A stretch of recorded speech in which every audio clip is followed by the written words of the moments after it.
Good evening, dear friends, colleagues, guests, current and prospective SPE members. My name is Ilyas Saurbayev and I am membership chairman of Astana SPE Section, and I would like to greet you all today on behalf of SPE Astana board. Thank you for coming. I'm sure you will enjoy the evening and the talk. Let me first start with a quick safety moment. So let's review the emergency evacuation plan. As far as I know, there are any fire drills planned this evening, and in an unlikely case of the fire alarm, we would exit Sararka 3, that's the name of the hall, through the doors on the right, and then you would exit the building through the doors on the left. So very straightforward. The evacuation road is shown by the arrows here. So the master point is one level below on the river walk. So before I go ahead and actually introduce today's speaker, I would like to quickly touch on two things. First, I would like to thank SPE International for providing Distinguished Lecture program to our newly established young section here in Astana. And also I would like to thank our sponsor of today's event, the North Caspian Operating Company, for supporting Distinguished Lecture program and kindly sponsoring the venue, the food and the drinks today. Second, I would like to give you a very short update on what has happened in our section since our last meeting in September. Well, as you know, SPE Astana section is growing. So far we have 62 official members in our section. Not so bad for a section that started basically 7 months ago with about 5 to 6 people. And as our section activities are going and they're expected to grow, our board members count is also increasing to be able to handle the increasing activities in our section. So today I would like to introduce our new board members. Almas Kuandikov, our young professional committee chair, and Asiya Kazhakenkaze, our new secretary. Guys, please stand up, briefly introduce yourself, your team, and your roles if possible.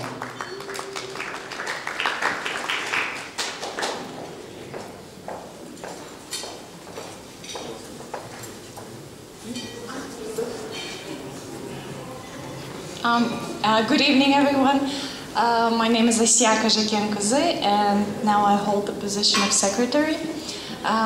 Well, I graduated from Texas A&M University, and currently I work at Kazakh Institute of Oil and Gas. Thank you. Good evening, everybody. My name is Almas Kuandikov. I'm the YP chairman. We have also two committee members here in the room. It's Nurkinay Burkbayeva, right behind you over there. And we have Marat Morzaliyev, right in front over here. Just wanted to say thank you and welcome to the event. This is the second November Distinguished Lecture event that we're having. Also, the YP committee just started, as Ilyas has mentioned.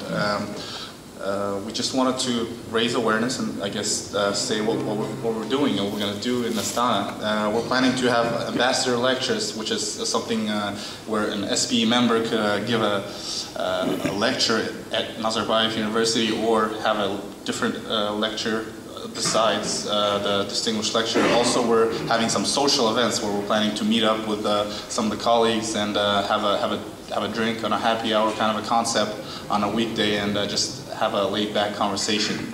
Also, Nazarbayev University has opened their student chapter recently. We'll be supporting the university student chapter as well. And so, thank you again for coming. Thank you, Asiya. Thank you, Almas. We're really happy for the new members of our board. So the month of October has been really full of activities and successful milestones and achievements for our section. Here are some of the highlights. SPE Astana Section has attended the annual technical conference and exhibition in New Orleans. Our chairman, Sanjar Zarkeshev, participated in the leadership workshop, and he has actually won outstanding young member award for our region. So this is a very big achievement.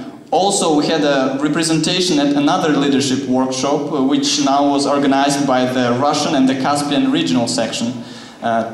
2014 President, Mr. Jeff Spas, has also visited Astana, and by the way, it was his first visit as an SPE president. Mr. Spas participated to Kaz Energy Forum and had a series of productive meetings with the top management of Kaz Energy, NCOC, SDK, with Minister of Oil and Gas, as well as with Dean of Engineering School at Nazarbayev University. Last but not least, as Almas mentioned, brand new SPE student chapter was established at Nazarbayev University. We are really pleased to see that there is a great interest from the students and the faculty. We believe that SPE could and should be one of the links between the industry and academia that will help to prepare better engineers for our future and other related professionals. And now let me finally introduce our dear guest, 2014 Distinguished Lecturer, Mr. Shamim Siddiqui. So, a brief information. Shamim Siddiqui has been working for Halliburton since November 2012 for its digital asset team in Houston, Texas. Prior to joining Halliburton, he held Anadarko Professorship in Petroleum Engineering at Texas Tech University, where he taught reservoir engineering since 2006. He received his master's and PhD degrees in petroleum and natural gas engineering from Penn State University. He has 15 years of petroleum industry experience and 8 years of academic research and teaching experience.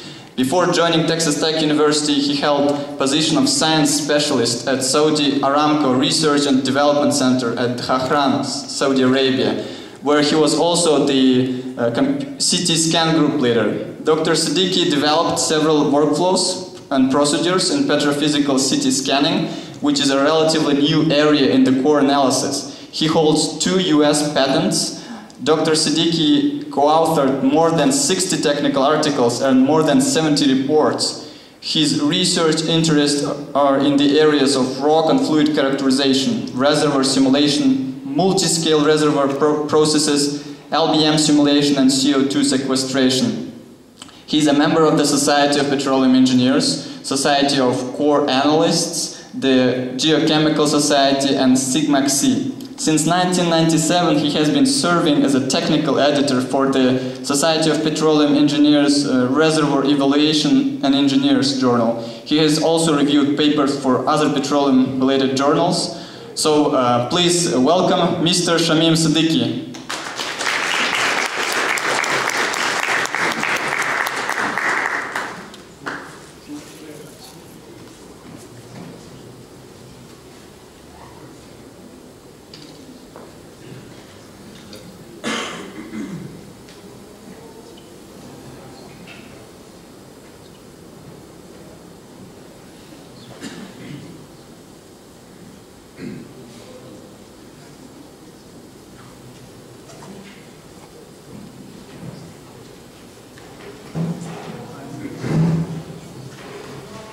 While he's preparing this, it's great to be here.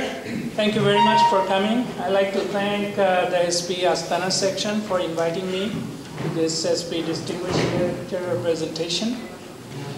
I've never been to Kazakhstan, so it's a first for me. So far, I like it very much. I like your hospitality here. It's a beautiful city. And I'm enjoying my trip to your city. Thank you very much. Well, I'm going to talk about CT scanning, but before that, I'd like to thank some people. The SPE Foundation, who organized this trip. This is a public relations deal for SPE, and SPE sends its lecturers all over the world every year. And my trip was sponsored also by the Offshore Europe group. Okay, and I'd like to thank my company Halliburton for providing the time for me to visit places far from my workplace. And so without further ado, I'll start my talk. This is the title of the talk. As you can see, it's Understanding Reservoir Rocks Through Computerized Tomography Imaging. Now, I was exposed to this technology accidentally. I was a graduate student and some interesting work was being done at Penn State University. They just bought a new scanner. And and my advisor had funds to explore the three-phase relative permeability, with visualization. So I was the guy chosen and I started working on it. I didn't know anything about CT scanning. But it ended up being a very useful tool, and I was able to get my PhD. And also, a few years later, when I went to the industry, my first manager said, "Hey, we have a scanner just like the one you probably used for your PhD. Why don't you work on it, develop some technologies that we can use? Otherwise, we need to stop this line of business." So I took the challenge and started working on it. And now it has become a routine core analysis tool at Saudi Aramco. And it's a great tool. And as you can see, we are able to see inside the rocks. This has been the issue for engineers, to see what goes on inside the rock when you're flowing fluids, or what's inside the rock, period. Okay, so as reservoir engineers, we have to deal with multiple scales. And we work from the largest scale, which is the mega scale, which is the field scale, for which the data come from geological analysis as well as from seismic, to well scale. So no, first it's a giga is basin, then the well scale. This one comes mostly, we build our reservoir simulation models around this. This could come from a basin scale data set. And then we have our meso scale. Again, in this one we have core data, but it's based on one single well. And then the smaller scale is macro scale, the core scale. This is where CT scanning technology is very useful, and also in the micro and nano scale. These days, as you know, in the unconventional reservoir technology, we are dealing with nano scale properties, and that's where also CT scanning can be a useful tool. So here's the outline of my talk. I'll introduce the technology of CT scanning. Then I'll look at two major groups of work. One is flow visualization. This is where we look inside the rock for visualizing multi-phase flow. And the second one is core characterization. This is more like routine core analysis. The other one is part of spatial core analysis, we can say that. And then I'll talk about some of the ongoing and technologies and what we'll be doing in the future with this technology, and then make a summary. So in the flow visualization, first the introduction. CT scanning is a non-destructive technique. As you know, it came in the 1970s from the medical industry. Then I think petroleum engineers started using it from mid-80s when some pioneering work was done at Shell by Harold Vinegar, ARCO by Eric Widjak, and some other guys in Mobil and other companies. And basically from there I took off and went in, the work went into two major directions. One is flow visualization, another is core characterization. So the quantity that we measure is called attenuation coefficient, right? So what is this? What is a voxel? First of all, CT scanner takes scans of an object and then it makes a grid that has a three-dimensional pixel, which we call voxel. For each voxel, the scanner is able to calculate a single property called linear attenuation coefficient. This linear attenuation coefficient is what is used to differentiate between one material and another.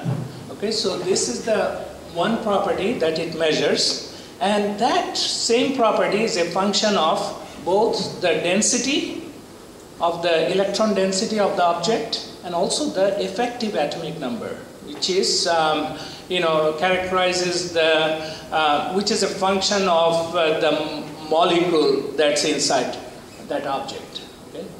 So in the medical industry, they found that this linear attenuation coefficient was a cumbersome number. So what they did, they normalized it. So the linear attenuation coefficient of water, they created a number called CT number, and the linear attenuation coefficient was adjusted in such a way that the CT number of water is 0, CT number of air is -1000. That's how all the medical CT scanners are calibrated.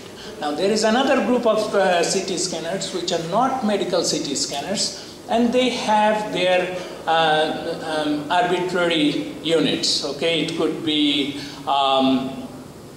what is it called?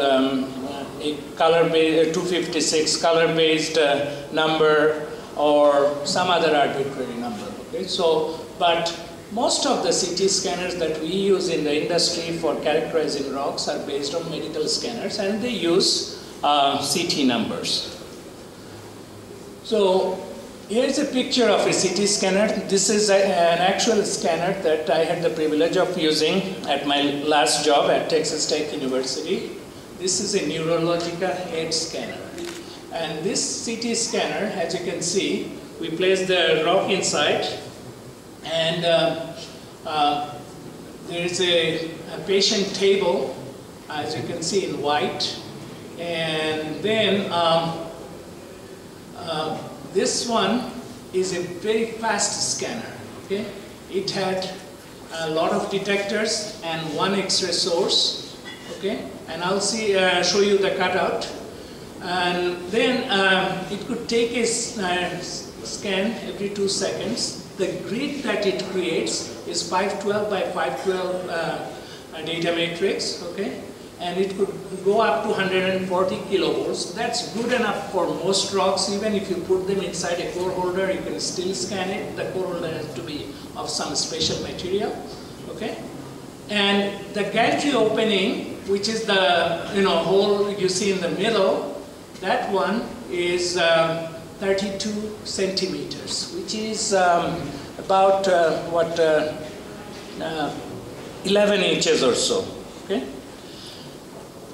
So this is what it looks like on the inside. Now I'm going to point the laser to the source. This is the X-ray source. It shows this radiation sign. This is the X-ray source. And this is the bank of detectors. So the source moves around the object, and so does the detector bank. Okay? And this is the opening. As you can see, this is called the gantry. And so this moves very fast. It takes 1 second to make a full circle. Then it shoots X-rays in a beam like this, and the detectors catch it after it traverses the object in the middle. Okay, and then the algorithm calculates the attenuation coefficient, converts it to CT number. So you get an image with if you're using a black and white color scale, it can be 256 shades of gray with higher density represented by higher, brighter color like white. Okay. So that's how it works. And now I'll talk about the flow visualization aspect of CT scanning. For this, this is the CT scanner, and the way it is converted on the bed itself, we have a place to a holder, like it could be a plexiglass support holder. You put the core holder there, okay? And you have to have your pumps, oil pump, brine pump. I'm just showing a simple case in which two-phase flow is conducted. And you need to put the core under confining stress. So that is the special pump. It can be a hand pump or a regular pump, okay, positive displacement pump. Okay? And then there is a data acquisition computer, and there is an operator's console for the scanner. And the fluids that come out, you can use a separator, you can use balance. I'm just drawing the most simplified picture. There's a vacuum pump to evacuate the core, so you can fill up the core 100% with the fluid, water and oil. So one of the fluids, for two-phase experiments, one of the fluids, like the brine or the oil, has to be tagged with a radio opaque tracer. Okay? So that's how we differentiate between oil and water, because if you go by the density difference, oil and water doesn't have too much density difference, so it's not detectable. But if you add a tracer that boosts the CT number of one of the fluids, in most cases I've seen people use sodium iodide, which is, it's not radioactive, but it has a high effective atomic number. Sodium iodide has,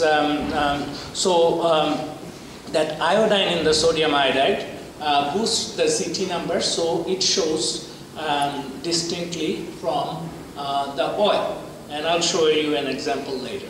This is a picture of a setup that's built around the CT scanner. So this is the medical CT scanner. And then we have this special core holder. The core holder is usually, because in reservoir conditions, we need a pressure rating of 5,000 to 10,000 psi usually for most reservoirs. So if you want to do tests at reservoir conditions, the scanner material, aluminum is very nice core holder for up to 1,000 psi. After that, it, under pressure, it doesn't perform very well, and it results in leaks and other dangerous explosions. So there is a special alloy that is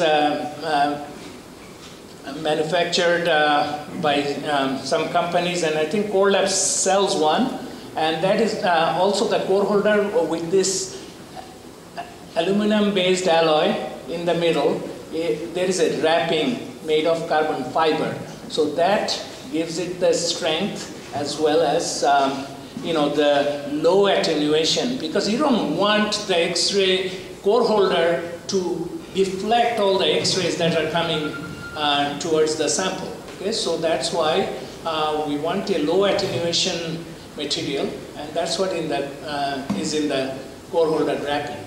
As you can see, the two pumps I mentioned, the oil pump and water pump, they are on a mount. This experiment was done at room conditions. We have also done some experiments at reservoir conditions like 180 degrees Fahrenheit and high pressure. High pressure is no problem, this setup can handle it, but for high temperature applications, we had to wrap the fluid cylinders and the core holder with special insulation. All right. So there's a data acquisition system. This uses the transducers to get the signal for pressure. And for relative permeability experiments, you need the pressures, the differential pressure, the inlet pressure, the outlet pressure. And also you can record all the temperatures to make sure that you're maintaining the temperature. So these are the power supplies for the transducers. So this is a very simple setup we built in the academia, and it didn't cost much. We had the trolley and we started putting together the parts, and it was able to do some serious research. So one of the major things that CT scanning is able to measure is the porosity. Porosity is a very important number for us reservoir engineers. It signifies the storage capacity of your reservoir rock. So porosity, we know that there is effective porosity, which is representing the connected pore spaces, okay, through which fluids flow. And then there is a total porosity, which is like connected plus unconnected pore space. You add those two together, that's your total porosity. So CT scanning has two ways of measuring porosity. One is by comparison with some known standards, and that one, the first step is to measure the density. Density is directly proportional to the CT number.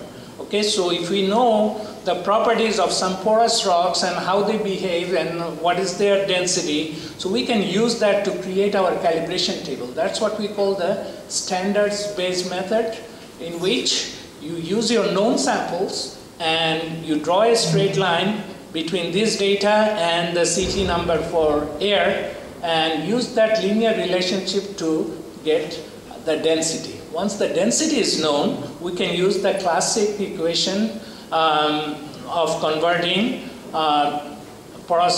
density to porosity. Okay, that one involves the matrix density, the density that you measure, and the density of the fluid that's inside the pore space. The other technique, which is the scale-based technique, spatial core analysis-based technique, we call it saturation method. In this one, you scan the core at different locations and you scan it when it is dry and get a CT number, average CT number for that slice location.